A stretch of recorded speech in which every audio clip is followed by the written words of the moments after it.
안녕하세요. 저희는 선보인젤 파트너스 김지윤, 백민정입니다. 지난 1에서 4화 리뷰에 이어서 이번에는 5화부터 8화까지 드라마 스타트업 리뷰를 진행해 보겠습니다. 와, 새로운 사무실에 입주를 한 상황인 것 같아요. 사무실 너무 좋은데요?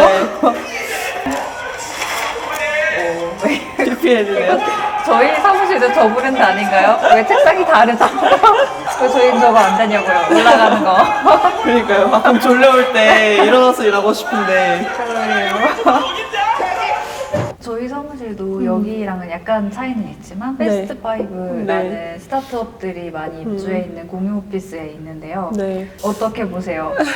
비교를 한번 해보시죠. 아무래도 그러면 관리도 자체적으로 해야 될 거고 그렇겠지만 패스트5는 되게 좋은 장점이 저희가 따로 이렇게 청소를 하거나 이러지 않아도 이제 업체에서 청소를 해주셔서 그런 부분이 굉장히 편리하고 또 그 공유 라운지 같은데 커피라든지 맥주 아니면 뭐 맥주 중요하죠? 네네 간식 맥주가 같은 맛있습니다. 맞아요. 그래서 그런 것들이 굉장히 좋은 프린터기나 이런 네. 것도 따로 구매 안 하고 공유해서 사용할 수 있으니까 그렇죠. 아마 뭐 처음 이렇게 사무실 만들려고 하는 스타트업들 입장에서는 좀 허들 낮게 사무실을 만들 수 있는 장점이 있는 것 같아요. 네, 맞아요. 팀처럼 이렇게 자기만의 사무실이 있다는 그 소속감이라든지 이런 아늑함도 사실은 되게 중요한 것 같은데 공유 오피스는 아무래도 그런 부분은 조금 개방형이다 보니까 맞아요. 네, 조금 그런 프라이빗한 분위기는 좀 덜 하지 않나? 네, 굉장히 이 정도면 초기 스타트업이 입주하는 사무실 대비 좋은 거죠. 엄청 좋죠. 네, 책상이 왔다 웬만한 갔다 하고. 대기업보다 좋은 것 같아요. 그러니까요. 막 뒤에 막 컬러풀하게 막 이렇게 벽지 되어 있고. 네. 샌드박스 좋은 곳인데요. 네. 자, 먼저 호칭 정리랑 말투 정리를 했으면 좋겠는데 우리 회사 내에선 모두 존댓말 하면 어떨까요? 뭐 도사님, 철사님 이렇게. 난 싫어. 그러면은 뭐 그냥 다 반말할까요? 부를 때는 씨 붙이고. 좋아. 그래 덜미 씨. 싫다? 내가 니들보다 위인데 왜 반말 들어야 돼? 하긴 초비 기업이면 이런 호칭 문제 좀 네. 애매하겠어요. 특히 막 친구들끼리 만든 회사 같은 맞아요. 경우에는 네. 갑자기 뭐 누구님 이러기도 그렇죠. 어색할 거고. 서로를 선생님 이렇게 부르는 게 되게 좋은 것 같아요. 맞아요. 그거 네. 좀 편한 것 같아요. 네. 선생님 호칭. 네, 선생님. 어느 정도 존중도 네. 되고 예의도 지킬 수 있고. 그렇다고 또 너무 딱딱하지도 않은 민정쌤 이런 거죠. 그렇죠. 저는 깍듯하게 과장님으로 모시고 있습니다. 저도 깍듯하게 대리님을 대리님으로 모시고 네. 있습니다. 보통 다른 VC들은 아예 뭐 심사역으로 동일한다던가 그런 네. 경우도 많은 것 같아요. 맞아요. 실제로 제 친구가 이번에 다른 회사로 이직을 하는데 영어 이름을 하나 지어달라고 하더라고요. 그래서 너는 엠버다 이렇게 정해줬는데 되게 뭔가 되게 재밌을 것 같다는 생각이 들었어요. 그래서 네, 영어 이름으로 부르는 문화는 되게 좋은 것 같습니다. 자기 이름을 자기가 정할 수 있는 거예요. 네네, 그렇죠, 그렇죠. 민정 줄여서 MJ로 많이 MJ. 얘기합니다. 대리님 있으세요? 저는 있는데 부끄러워서 말 안 뭐예요? 하겠어요. 뭐예요? 제가 예전에 해외에서 생활할 때 친구들이 저를 조앤이라고 불렀는데 잘 어울리는 것 같아요. 주주 명부는 마이너스 100만 원. 요즘 김선호가 너무 좋아요. 남도산 19%, 서달미, 김용산, 이철산, 정사, 남성환 각각 16%, 남천호 1%. 남도산 씨가 지분이 제일 많네요. 일단 코딩 실력으로나 기여도로나 제일 잘났고 애를 많이 썼으니까 3% 더 쳐줬고요. 그리고 나머지가 이제 공평하게 16%씩 나눠 받기로 했습니다. 지분을 아주 아름답게 나눴네요. 이 주주 명부를 보고 투자하는 멍청이는 전 세계에 단 한 명도 없을 겁니다. 왜? 이 아름다운 지분이 결국 대표의 발목을 잡을 테니까. 대표님은 대표의 힘이 어디서 나온다고 생각합니까? 실제로 여기 지금 김선호가 말하는 게 사실 저희가 보는 관점이랑도 되게 유사한 것 같아요. 결국 지분이라는 건 회사에 대한 경영권의 통제를 의미하는 건데 대표가 최대 주주가 돼서 우리나라 같은 경우에는 통상적으로 한 60에서 70% 이상의 그런 압도적인 지분율을 가지고 있는 거를 선호하는 편이고 예를 들어서 뭐 3명이서 창업을 했다라고 하면 그 대표자를 빼고 나머지 2명의 지분을 합쳐서 대표를 초과하지 않는 구조가 되는 게 나중에라도 이런 뭐 경영권이 흔들리지 않고 또 다음 투자 라운드가 돼서 지분이 희석되더라도 이 사람이 최대 주주로 남아있는 게 회사에서 뭔가 어떤 중요한 결정을 내리거나 이럴 때 굉장히 중요하게 작용을 하거든요. 사실 처음에는 다 분위기가 좋고 우리 다 사이 좋고 잘 될 거야 라고 하지만 사실 사업이라는 게 언제 어떤 일이 발생할 줄 모르고 그런 분쟁 상황을 미리미리 대응을 해놓는 게 네. 가장 필요하다고 생각해요. 네네. 그리고 솔직히 이런 초기 지분을 이렇게 세팅한 이후에 네. 뭐 실질적으로 투자가 들어온다던가 하면은 이런 지분율 조정이라는 건 좀 굉장히 어려운 일이거든요. 맞아요. 네. 실제로 제가 어떤 사례를 봤냐면 이전에 저도 이제 여기서 근무하기 전에 스타트업에서 근무를 했는데 그 스타트업이 공유 오피스에 있었어서 저희 옆 사무실을 쓰던 스타트업이 대표님이 없는 자리에서 나머지 공동 창업자들이 밤에 이렇게 모여가지고 이제 이 대표를 어떻게 해임시킬까를 논의를 하고 있는 거를 들었어요. 이 사람들의 지분을 합치면 대표보다 지분율이 초과를 하는 상황이어가지고 그래서 굉장히 이런 게 되게 경영 싸움이고 피싸움이구나 이런 거를 실제로 옆에서 경험을 한 적이 있습니다. 교원 창업, 그러니까 교수님들이 창업을 하려고 하는 경우들은 정말 교수님들은 본인 기술 분야나 연구 분야에 대해서는 전문가시지만 이런 지분 구조라든지 사업을 어떻게 확장시켜야 되고 세팅을 해야 되는지에 대해서는 잘 모르시는 분들이 되게 많거든요. 그래서 저희가 그런 부분들을 하나씩 가이드를 해드리고 그 중에 하나가 지분 구조에 대한 부분도 있는 것 같아요. 네, 네.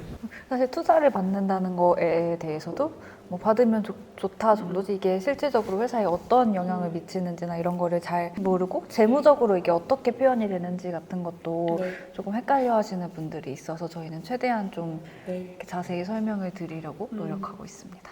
우리한테 이미지 파일 10만 장을 직접 찍어서 모아오라고요? 그건 데이터를 돈을 주고 사시든 알바를 시키시든 하셔야죠. 저희는 개발자입니다. 저희가 어떻게 직접 10만 장을 근데 저희는 인공지능 솔루션을 제안하러 온 거지 데이터 모으러 온 게 아닙니다. 인공지능의 기본이 뭐야? 학습할 데이터를 수집하는 거잖아. 그 데이터 수집을 하시라고요. 당연히. 맞지? 스타트업한테 제일 아쉬운 게 레퍼런스잖아. 회사 소개서에 모닝그룹 로고 한 줄 받겠다고 목숨 걸고 달려드는 업체들 많아. 노가다다 생각하면 노가다, 경험이다 생각하면 경험이 돼. 젊다는 게 뭐야? 열정. 그 열정을 우리가 산다. 모닝그룹 협력업체. 이거 한 줄이 5천보다 가치 있지. 언니처럼 원씨로 살았으면 좋았을걸. 늘 찜찜하고 마음에 걸렸는데 이렇게라도 딸 같은 걸 챙겨주니 내 마음의 빚을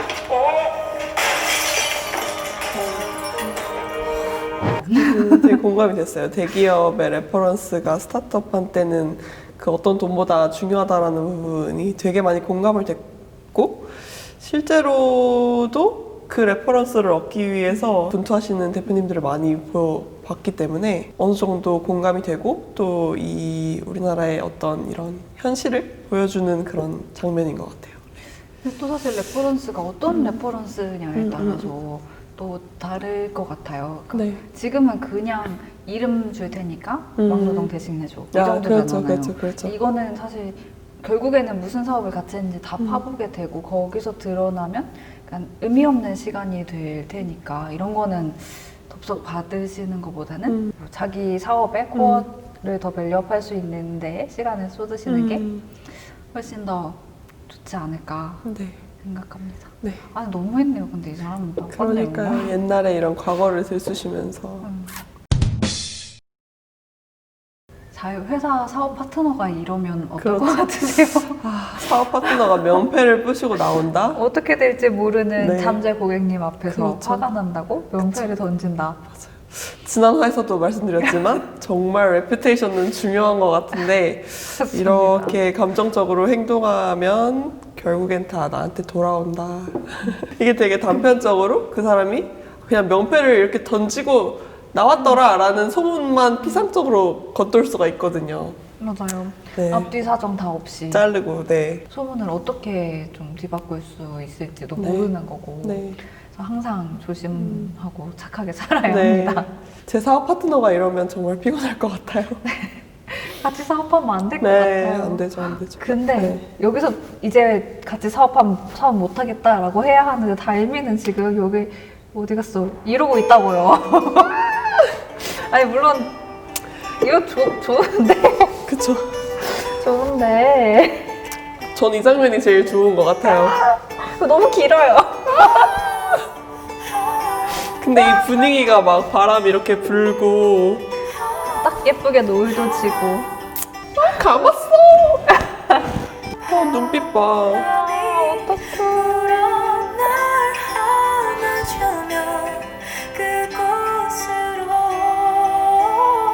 근데 잠시 보자면 이게 지금 CEO랑 CTO의 상황이잖아요. 그러니까 아 이런 부부 창업자는 저희가 많이 네. 봤지만 이렇게 실제로 이렇게 커플이 창업을 해서 아름답게 결론을 맺는 경우를 저는 사실 아직 본 적이 잘 없어가지고 쉽지 않죠. 쉽지 않은데 드라마니까요. 네.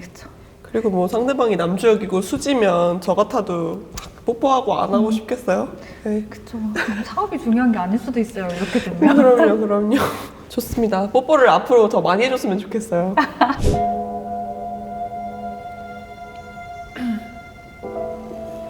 눈이 좋아질 수 없다면 그 눈을 우리 기술로 대신해보는 건 어떨까?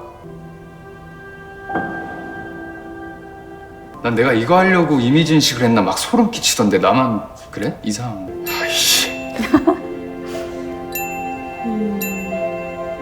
영실아, 횡단보도가 어딨지? 어딘지 보이면 알려주고 싶어요. 봤죠? 보이면 알려준다잖아요. 그러니까 우리가 보여줍시다. 이미지 인식이랑 음성 처리 기술을 콜라보하면 어떻게 될까요? 얘한테 물어보면 얘가 본 다음에 다시 얘가 얘기해 주겠죠. 아, 얘를 통해서 쌍방울 소통하게 하자? 그렇죠. DAU가 1000명이면 3천만 원, 10,000명이면 3억. 많이 쓸수록 마이너스인 솔루션에 누가 투자를 할까요?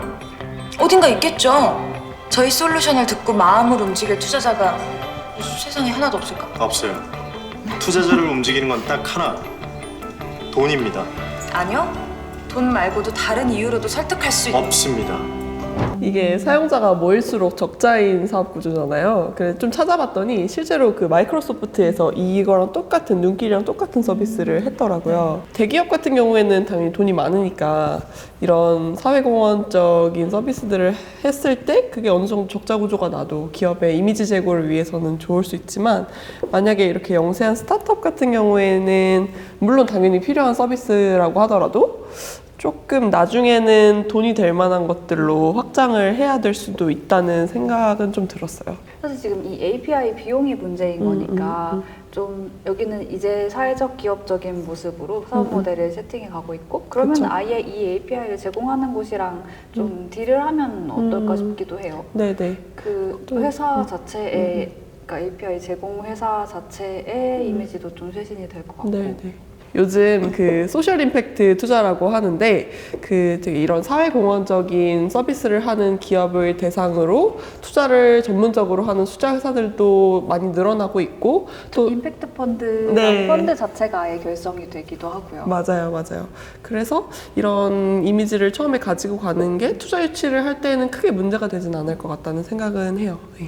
그렇지만 사실 어쨌든 장기적으로는 그렇죠. 수익 모델이 구축이 되고 자생이 가능한 비즈니스를 구성할 수 있어야 되기 때문에 이제 달미의 역할이 중요한 거죠. 그렇죠. 열심히 머리를 써서 돈을 그쵸. 어떻게 벌지를 네. 고민해야겠죠. 대표가 늘 여러 가지의 상황들을 고려해 가면서 전략을 짜는 전략가가 되는 게 정말 중요하다라는 부분을 느끼게 한 장면이었습니다. 그리고 사실 기술 기반 기업들은 이런 식의 케이스가 좀 많은 것 같아요. 그러니까 이미 기술을 가지고 있는 기술을 가지고 얘를 어떻게 활용해서 돈을 벌지, 어떤 사업 모델을 구성할 수 있을지를 약간 순서가 사업 모델을 먼저 하고 그거에 맞는 기술을 개발한다기보다는 이렇게 반대로 되는 경우가 많고 네. 이때에 이거를 뭐 전문 용어로 저희 고상무님이 애용하시는 네네. 프로덕트 마케팅이라고 네. 하는데 이거를 이렇게 잘 할 수 있게 도와주는 것도 저희 초기 단계 투자자들의 역할이라고 볼 수 있을 것 같습니다. 네. 프로덕트 마켓 피팅. 중요하죠. 네. 여긴 드라마여서 이들의 코어 기술이 어느 정도의 기술력을 가지고 있고 뭐 어떤 엣지가 있는지 나오지 않았지만 네. 정말 뛰어나다고 한다면 같이 좀 사업 모델을 고민해 볼 수도 있을 것 같아요. 맞아요. 함께 만들고 네. 이게 좀 어느 정도 완성된 단계에서 저희가 바로 투자 들어가고 되게 여기는 팀 구성이, 그러니까 팀 분위기도 좋고, 뭔가 다들 약간 으쌰으쌰해서 열심히 하려고 하는 분위기잖아요. 그래서 이렇게 젊은 창업가들이 모여서 뭔가를 하나를 가지고 하려고 하면 이런 친구들은 뭐라도 하는 것 같아요. 근데 또 기술력도 바탕이 되고 이 친구들은 패기도 있어.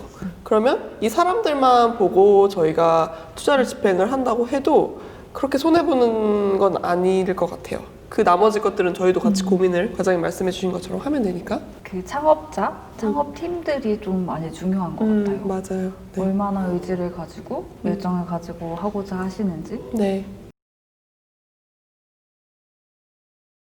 또 이런 드라마를 통해서 많은 분들이 그동안은 약간 생소했을 수 있는 스타트업이나 투자 생태계에 대해서 이해를 하실 수 있는 기회가 되지 않을까. 그리고 그 덕분에 좀 더 좋은 많은 분들이 이 생태계로 들어올 수 있게 되지 않을까 하는 네. 생각을 했습니다. 그런 데서 참 고마운 드라마인 것 같아요. 네네. 네, 다음번에 이제 또 이 드라마 9화부터 12화까지 리뷰를 들고 찾아오도록 하겠습니다. 감사합니다. 감사합니다.